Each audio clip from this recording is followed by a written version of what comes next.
জানিয়ে দিব এই মুহূর্তে পাওয়া সর্বশেষ আপডেট বাংলা সংবাদ। শুরুতেই শিরোনাম। শুধু সংস্কার নিয়ে থাকলে হবে না, অন্য কাজও করতে হবে বলে অ্যাডভোকেট রুহুল কবির রিজভীর মন্তব্য।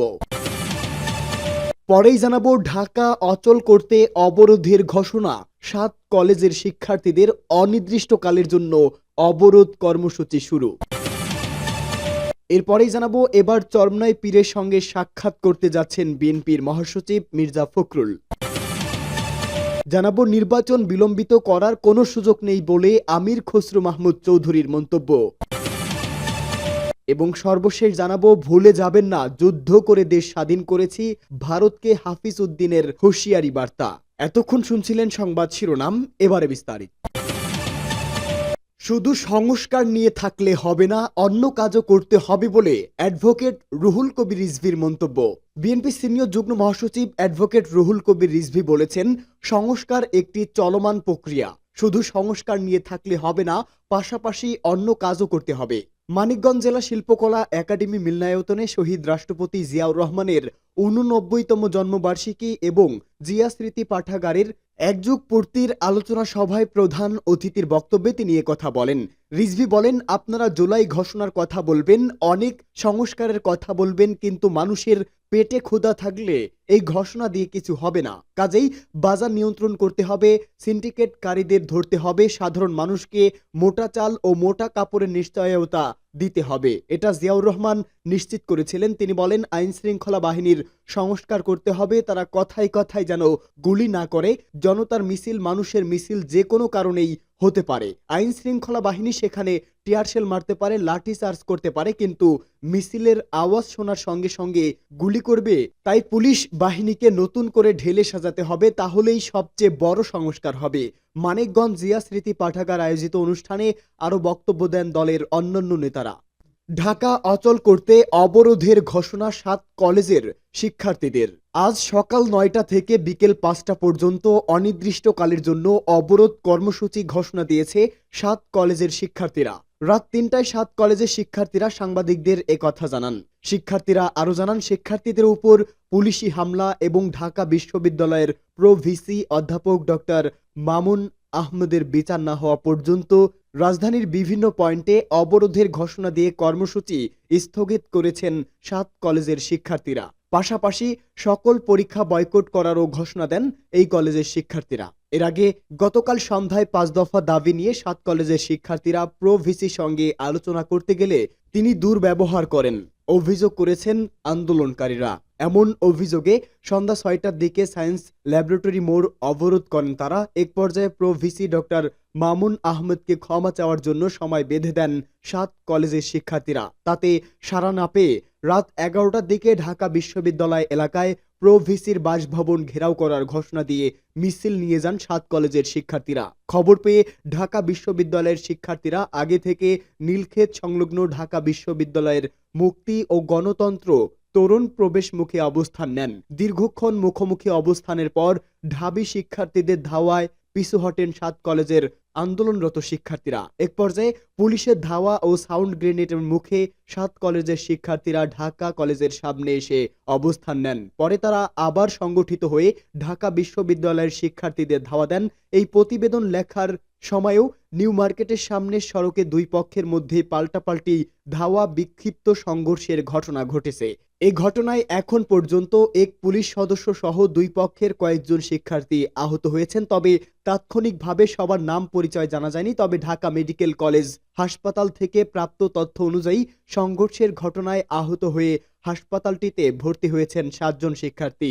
এদের প্রত্যেকেই ঢাকা বিশ্ববিদ্যালয়ের শিক্ষার্থী। আহতদের মধ্যে রয়েছে শামীম, রিপন, ইমতিয়াজ, মনিরুল, ইসমাইল, সাগর ও মাহিন। ঢাকা কলেজের জরুরি বিভাগের ভর্তি কেন্দ্রের দায়িত্বে থাকা মাহবুব গণমাধ্যমকে এ তথ্য নিশ্চিত করেছেন। এদিকে পরিস্থিতি নিয়ন্ত্রণে আনতে নিউ মার্কেট এলাকায় 4 প্লাটুন বিজিবি মোতায়েন করা হয়েছে বলে জানিয়েছে বাহিনীর সদর দপ্তর। এবার চরমনাই পীরের সঙ্গে সাক্ষাৎ করতে যাচ্ছেন বিএনপির মহাসচিব মির্জা ফখরুল ইসলাম আলমগীর। আজ সোমবার দুপুর 12টায় রাজধানীর পুরানা পল্টনের নোয়াখালী টাওয়ারে ইসলামী আন্দোলনের কার্যালয়ে তাদের এই বৈঠক হবে। ইসলামী আন্দোলনের পক্ষ থেকে গণমাধ্যমে পাঠানো এক সংবাদ বিজ্ঞপ্তিতে এই তথ্য জানানো হয়েছে। এদিকে ২১ জানুয়ারি জামায়াতে ইসলামীর আমির শফিকুর রহমান বরিশালের চরমনাই পীরের দরবারে গিয়ে তার সঙ্গে সাক্ষাৎ করেন। আদর্শিক বিভিন্ন বিষয়ে ভিন্নমত থাকলেও ইসলামী এই দুই দলের শীর্ষ নেতাদের ওই সাক্ষাৎ বা বৈঠকের ঘটনা দেশের রাজনীতিতে কৌতূহলের সৃষ্টি করেছে। এমন এক প্রেক্ষাপটে বিএনপি মহাসচিব মির্জা ফখরুল ইসলাম আলমগীর আজ দেখা করতে যাচ্ছেন চরমনাই পীর ও ইসলামী আন্দোলনের আমির সৈয়দ মোহাম্মদ রেজাউল করিমের সঙ্গে।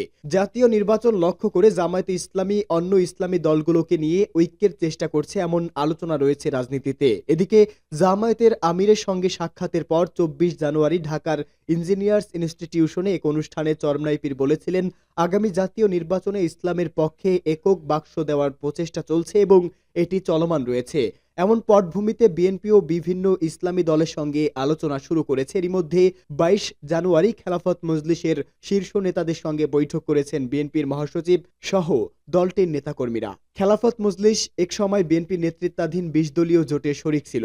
২০২১ সালের অক্টোবরে একটি বিশেষ প্রেক্ষাপটে জোট ছেড়ে চলে যান তারা। ২২ জানুয়ারির বৈঠকটি ছিল প্রায় ৩ বছর পর। এই বৈঠকের পর বিএনপির পক্ষ থেকে বলা হয়, ফ্যাসিবাদ বিরোধী সব রাজনৈতিক দল বিশেষ করে ধর্মভিত্তিক ইসলামী দলগুলোর সঙ্গে যোগাযোগ বৃদ্ধির উদ্যোগ নিয়েছে তারা।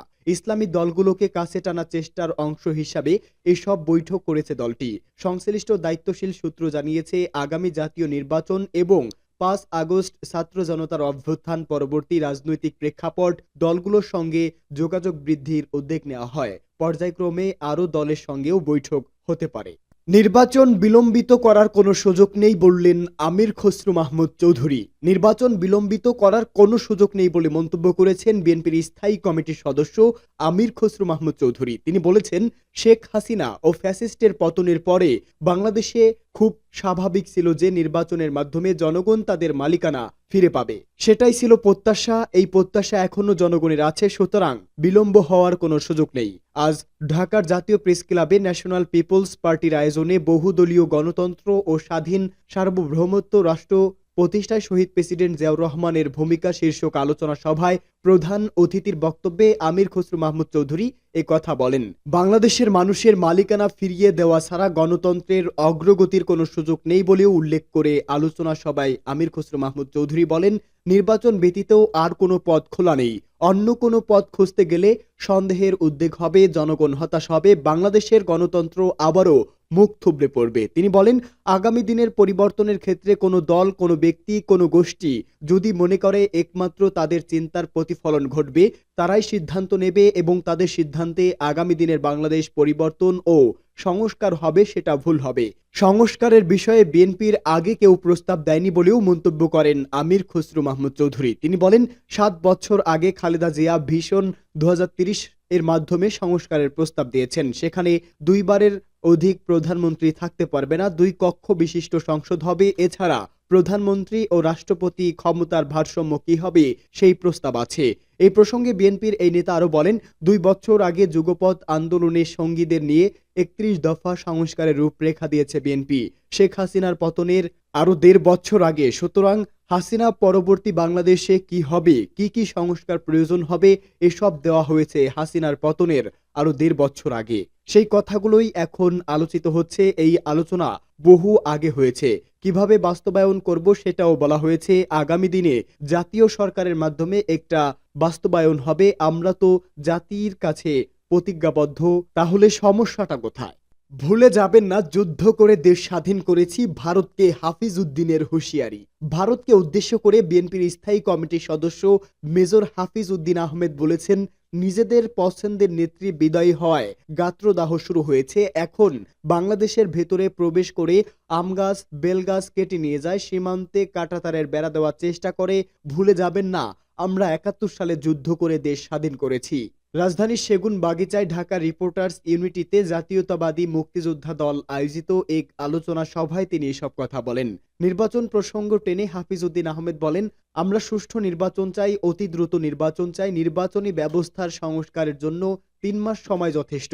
নির্বাচনের মধ্য দিয়ে জনগণের সরকার আসার সুযোগ দিন। নির্বাচিত সরকার ছিল না বলে ৭১ সালে যুদ্ধ করতে হয়েছিল, আবার কেন নির্বাচিত সরকারের জন্য তর্ক বিতর্ক করতে হবে? তিনি বলেন, নির্বাচনের কথা বললে উপদেষ্টাদের মুখ কালো হয়ে যায় কেন?